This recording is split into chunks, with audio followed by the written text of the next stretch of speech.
Good evening, ladies and gentlemen. Today we are continuing a series that I have been doing for about the past week on this channel, where I talk about what I think each lottery team should do with their first round draft pick. But before we get into today's video about the Detroit Pistons, I want to remind you to leave a like and subscribe. I've noticed that these videos have been doing very well, as I've been getting almost as many as 2 times the amount of views that I have subscribers. So that means that a lot of you who are watching these videos aren't subscribed, and I would really appreciate if you would subscribe. Anyways, back to the Detroit Pistons, who are the real reason why we're all here. So, this is a team in an interesting spot. They don't really have a perfect, well, I shouldn't even say that. They don't have any super solid building blocks moving forward. The only one I would really say would be Christian Wood, and he's a free agent. So their first priority this offseason should be to bring him back. After that, they have some options. They have a lot of cap space, so they could bring in a good player like Fred VanVleet, who could fill a need for them at the point guard position, while also maybe improving the culture there and making them a potential playoff contender next year. They also need to nail this draft pick. The last time they drafted this high, they drafted Stanley Johnson, which did not end up going real well. So this time they need to really hit, and they need to find a guy who can be a good player for them for the future. I think that they should especially find a focus on finding the guy that they can build around, because although I do like Christian Wood, and I think he's going to be pretty good, and as a Bucks fan, I would love to see him do well, as he was a G League killer for us for a long time with the Wisconsin Herd, but I don't think that he's the guy you're building around. So this draft could be a chance for them to find that guy. My first choice for them would be Killian Hayes. This is assuming, of course, that the top 4 guys in the draft are off the board for certain in LaMelo Ball, Anthony Edwards, James Wiseman, and Deni Avdija in no particular order. Other than that, I think there's a chance that everyone else in the draft could fall to the Pistons at 7, and out of all of those players, Hayes would be my favorite option for them. I think that Killian is going to end up being a franchise point guard in the NBA. I love his ability as a shooter. I think he's going to be a solid playmaker. I think that he's a super ready defender. He was playing basketball at a high level with Ulm in France, and he's a really good left-handed player, which is exciting. I talk about the left hand because the big negative with him is he doesn't have much of a right hand, which could be problematic, but from what I've heard people talk about, that's not the biggest deal. D'Angelo Russell is similar. That's what people are calling Killian, I guess, the French D'Angelo Russell, and I think the Pistons would love to add that type of player. So Killian Hayes would be my first option for them. After Killian, I would really take a long look at Onyeka Okongwu if I were the Pistons. I think he's likely to be the best player available at this point in the draft, and I really think that there is potential for him to be an eventual all-star at the center position. I was thinking about it more and more in the last couple days. Okongwu is one of my favorite guys in this draft. After Ball, Wiseman, and Edwards, he might be the best guy remaining. You could make a debate for him against Deni Avdija and Killian Hayes for the 4th best player. And he also is a guy who is going to be very, very interesting to see what role he takes in the NBA. He was mostly a post-up guy on the offensive end in college, and there's not a whole lot of that going on in the NBA right now, but I also think that he could add some things to his game as a post-up, or not a post-up guy, as a guy who can eventually shoot from the perimeter. He's a solid passer, although out of the pick and roll, he can improve on his passing as well as out of the post. But he also is a very good defender and is much more switchable than James Wiseman, the other top center in this draft. I don't think he's got the same rim protection abilities as Wiseman, but I do think that he would be a really good pick for the Pistons here. And after Hayes, he'd be the first guy I would consider. And number 3, I have a guy who is much lower than this on my big board, but I do think the Pistons should take a look at him just because of their starvation for star power. It's Isaac Okoro. I think that if Okoro's shooting ends up working out, he's going to be a very good player, and could be the best player in this draft if the shot comes along due to his skills on everything else. He's one of the better passing wings in the draft. He can get to the rim as well as anyone in the draft. He's probably the best defender in the draft due to his abilities on the ball and off the ball. He rebounds the ball very well. There's a lot to love with Isaac Okoro. It's just the shooting is not very good right now. And considering the importance of shooting in the NBA, I don't love that. This is a Pistons team he'd be coming into that doesn't have the most shooting. If they trade Luke Kennard especially and let Langston Galloway walk in free agency, with Derrick Rose and Blake Griffin, and I know Griffin has improved as a shooter, but he's still not quite there. There's not a whole lot of shooting if those are your two best players. So there's question marks there with Okoro because of the jump shot, but I do think that the Pistons could overlook that and see the rest of the skills that Okoro has and know that he's their guy at number 7. He also could fill a bit of a need on the wing for them because their current guys that they're starting on the wing are Svi Mikhailuk, who is a solid role player, but I don't think he's anything special. Pretty much just a shooter for you. You've got their first-round pick last year, Sekou Doumbouya, who didn't have a great rookie year outside of like the first 2 weeks of the season. I do think he'll end up being pretty solid, but I certainly don't think that it's any reason why you would want to pass on Isaac Okoro if you're the Pistons. After those 3 guys, I would start looking to trade up. Really, the only team that would make sense for them as a trade partner would be the Golden State Warriors.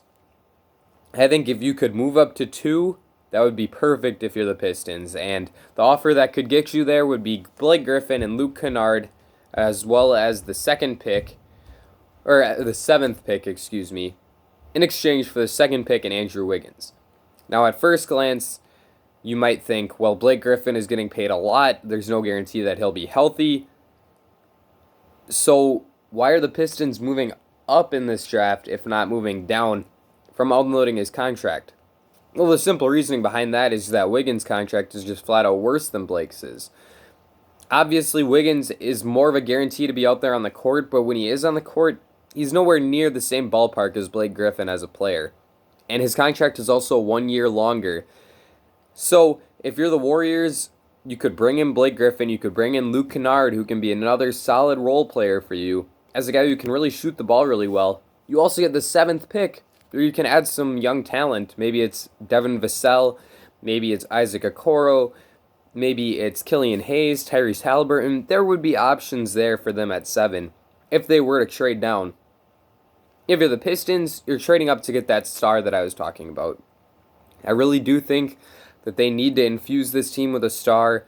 Just have someone to tool this big rebuild that they're going to be entering around. And if you can get someone like James Wiseman or LaMelo Ball at 2, I really think that that could be a great option for you as your centerpiece.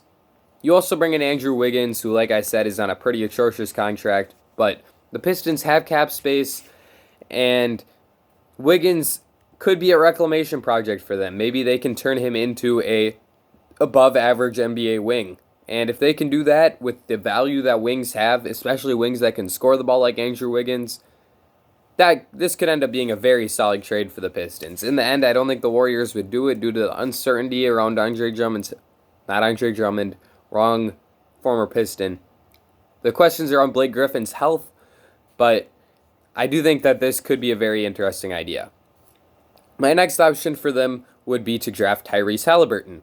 Halliburton is one of the better defenders in this draft from the guard spot, probably the best defender of any guard, any guard projected to go in the top 10. I think that's a pretty safe bet. Not on the same level on defense as Okoro or Vassell or Okongwu or Wiseman. Those guys are all wings and big men. So Halliburton could be a very interesting guy. He is tall for a point guard. He can handle the ball well. He can play off the ball. He's an excellent catch and shoot guy. And I think he could be very interesting for the Pistons. The only reason I don't have him higher is I don't think that there's the same star power. I think he ends up being a solid 5th starter on a good team, but he's not someone that you can build around, and that's what the Pistons need to be looking for with this 7th overall pick. Devin Vassell, my next option, is in a similar boat to Halliburton. Really good player, really good 3-and-D option. maybe could reach a ceiling of something like Chris Middleton or Gordon Hayward, but more than likely will end up being more of a Wesley Matthews or Rodney Hood type player as a 3 and D wing. I love Vassell, and I think that he is definitely going to be a role player, but the ceiling just isn't quite high enough for me to prioritize him on my draft board if I am the Detroit Pistons. After that, I would start thinking about trading down. Maybe you can get the Celtics to agree to a deal where you get all three of their first round picks at 14, 26, and 30 in exchange for the 7th pick. With those picks, you could draft something like Sadiq Bey. Well, I think going back to them looking for a star in this draft, you'd be more likely to draft RJ Hampton or Cole Anthony, take a swing at some high upside, low floor guys, and go for RJ Hampton or Cole Anthony at 14. With 26, then you can add a role player like Malachi Flynn or Xavier Tillman, Grant Riller, although Grant maybe isn't a role player exactly. But someone like that. Same thing with 30. Those guys I named before, as well as someone like Isaiah Stewart. Maybe it is Trey Jones. Maybe Robert Woodard. They'd have options there. So that's one trade down I could see. And the Pistons, or the Celtics would like to trade up to number 7 because they could add some top end talent to their current young core. If they could get someone like Okongwu or Halliburton as a center or a point guard for the future, that could be excellent for them alongside their star wings in Jason Tatum and Jaylen Brown. Two guys I had in my top 30 when I dropped a top 30 players ranking list a couple weeks ago. Another sneaky idea I had would be Dennis Schroeder in the 25th pick in exchange for the 7th pick. The Pistons could move, or the Thunder could move up in order to add a player and take advantage of all these draft picks they have. Finally, they can start building around Shai Gilgeous-Alexander and add someone to complement him. Someone like a Okoro or Okongwu could be very interesting options for them to pair with Shai in that young core, as well as guys like Lou Dort and Darius Bazley. The Pistons could bring in Dennis Schroeder, and as we saw in the past with Reggie Jackson, they do like trading for bench point guards from OKC. Sorry, Pistons fans. But this would be a similar type trade. They bring in the 25th pick as well, where you could bring in some good, or at least take a shot at somebody. Like I said before, there's some decent role players in that area of the draft, with Malachi Flynn and Xavier Tillman being a few of my favorites. After that, I would really take a long look at Patrick Williams, due to him maybe having one of the highest potential to be an all-star level player outside of the top 3 guys in this draft. He's very raw on the offensive end of the floor, but his skills as a playmaker defensively, as a guy who can block shots and get steals, could be very enticing to a team like the Pistons, especially if they feel confident that they can figure out his offensive game. Because with the defensive tools he has, if you can get that offensive game to the same level, this guy has a chance to be very good. After that, there's a few guards I would at least think about in Kira Lewis and RJ Hampton. However, these two guys are in the boat where you could probably get them if you traded down to 10 or 12. So I would really look to do that if I were the Pistons, if these are the guys that I like. Add on another asset as well as bringing them in. Finally, because he's mentioned at this high point in a lot of mock drafts, I have to bring this guy up. It's Obi Toppin. Don't believe in him. Think he's a bench player. Not impressed at all with the defense, and the offense is great, but I don't see it with Obi, and I don't think he ends up being much more than a guy you can bring off your bench. Let me know what you think the Pistons should do with this pick in the comment section down below. Like I said, my favorite guys for them would be Killian Hayes and Onyeka Okongwu and Isaac Okoro, with trading up for the 2nd pick as another option. Like I said, let me know what you would do. Leave a like and subscribe if you enjoyed this video. That's it for me. Ladies and gentlemen, I will see you all again very soon.